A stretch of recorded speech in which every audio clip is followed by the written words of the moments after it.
Rectangular 2డీ shape rectangular గురించి తెలుసుకుందాం. ఇక్కడ వచ్చేసరికి రెక్టాంగిల్ అంటే ఇక్కడ చూడండి నేను ఒక చిన్న కార్డ్‌బోర్డ్ షీట్ తీసుకొని చెప్తున్నాను. ఇక్కడ రెక్టాంగిల్‌లో వచ్చేసి మనకి 1, 2, 3, 4 సైడ్స్ ఉన్నాయి కదండీ! ఈ 4 సైడ్స్ ఉన్నాయి కాబట్టి దీన్ని మనం ఏమంటామంటే ఒక క్వాడ్రిలేటరల్ అంటాం. అంటే స్క్వేర్‌కి దీనికి వచ్చేసరికి ఏంటి డిఫరెన్స్ అంటే స్క్వేర్‌లో వచ్చేసి ఇప్పుడు ఈ 4 సైడ్స్ అనేవి ఈక్వల్‌గా ఉంటాయి. 4 సైడ్స్ వచ్చేసి ఈక్వల్‌గా ఉంటాయి. ఇక్కడ రెక్టాంగిల్‌లో 2 వచ్చేసి డిఫరెంట్‌గా ఉంటాయి. ఇది ఒక 2 అంటే ఈ ఆపోజిట్ 2 సైడ్స్ ఈక్వల్‌గా ఉంటాయి. ఈ ఆపోజిట్ 2 సైడ్స్ ఈక్వల్‌గా ఉంటాయి. ఇది స్క్వేర్‌కి, రెక్టాంగిల్‌కి డిఫరెన్స్.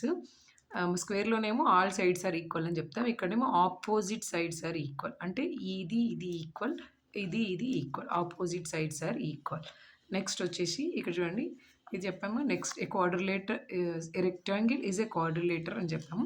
నెక్స్ట్ వచ్చేసి it has 2 pairs of equal side. 2 pairs of equal sides అంటే ఇప్పుడు ఇక్కడ ఇదొచ్చి ఇవి 2 కలిపి ఒక పేర్. ఈ సైడ్ ఇవి 2 కలిపి ఒక పేర్. ఇవి కలిపి 2 pairs ఆఫ్ ఈక్వల్ సైడ్స్ అని చెప్తున్నాం.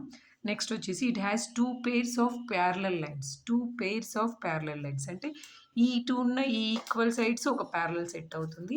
ఇటు ఉన్న ఈ ఈక్వల్ సైడ్స్ ఒక ప్యారలల్ సెట్ అవుతుంది.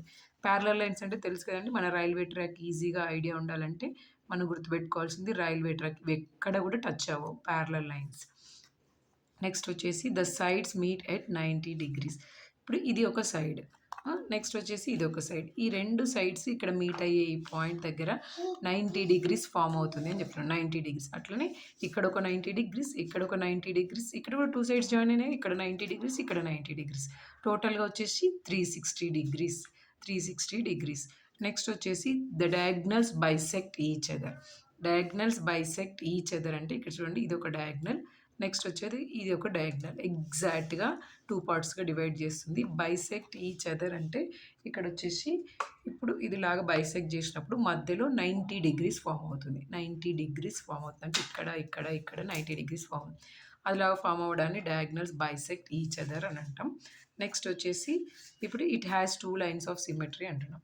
లైన్స్ ఆఫ్ సిమెట్రీ అని అంటే ఇప్పుడు ఇక్కడ ఇది ఉంది కదండి, ఒక రెక్టాంగిల్ షేప్ ఇది ఉంది కదా, దీన్ని మనం కరెక్ట్గా హాఫ్కి ఇది ఫోల్డ్ అవ్వట్లేదు కానీ ఎగ్జాక్ట్గా హాఫ్కి ఫోల్డ్ చేసినప్పుడు దాంట్లో షేప్లో ఎట్లాంటి డిఫరెన్స్ లేకుండా అంటే అంటే ఒక సేమ్ షేప్, ఇది 2 కూడా సేమ్ షేప్లో ఉంటే అది లైన్ ఆఫ్ సిమెట్రీ అంటాం.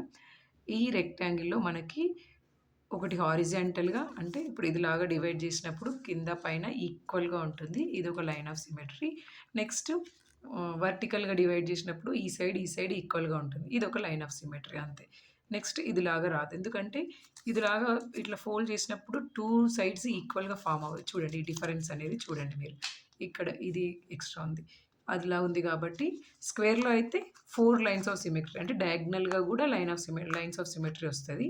కానీ ఇక్కడ రెక్టాంగిల్‌కి వచ్చేసరికి only vertical line, only horizontal line 2 ఉంటాయి. ఇక్కడ డయాగ్రామ్ చూడండి. ఇది రెక్టాంగిల్. ఇక్కడ చూడండి లెంత్ అనేది మనకి ఆ సైడ్స్ అంటే ఈ 2 సైడ్స్‌కి డిఫరెంట్‌గా ఉంది. Opposite sides are equal. రెక్టాంగిల్‌లో కూడా 4 సైడ్స్ ఉంటాయి, 4 కార్నర్స్ ఉంటాయి. నెక్స్ట్ వచ్చేసి మనం చెప్పుకున్నాం కదా డయాగ్నల్స్ బైసెక్ట్ ఈచ్ అదర్ అని. ఇది డయాగ్నల్స్ బైసెక్ట్ ఈచ్ అదర్. ఇవి వచ్చేసి 4 కార్నర్స్ అంటే మనకి ఏదైనా 2 సైడ్స్ జాయింట్ అయిన దగ్గర ఫామ్ అయింది 4 ఇక్కడ కార్నర్స్. ఇక్కడ ఒక కార్నర్, ఇక్కడ ఒక కార్నర్, ఇక్కడ ఒకటి. 4 కార్నర్స్. ఇవి వచ్చేసి 4 సైడ్స్. 2 డయాగ్నల్స్. నెక్స్ట్ వచ్చేసి లైన్ ఆఫ్ సిమెట్రీ అంటే చూడండి ఇక్కడ హారిజాంటల్ లైన్ ఒకటి అంటే దీన్ని హారిజాంటల్‌గా కట్ చేసినప్పుడు 2 ఈక్వల్ షేప్స్ ఫామ్ అవుతాయి. నెక్స్ట్ వచ్చేసి దీన్ని వర్టికల్‌గా కట్ చేసినప్పుడు 2 ఈక్వల్ షేప్స్ ఫామ్ అవుతాయి. రెక్టాంగిల్‌కి ఓన్లీ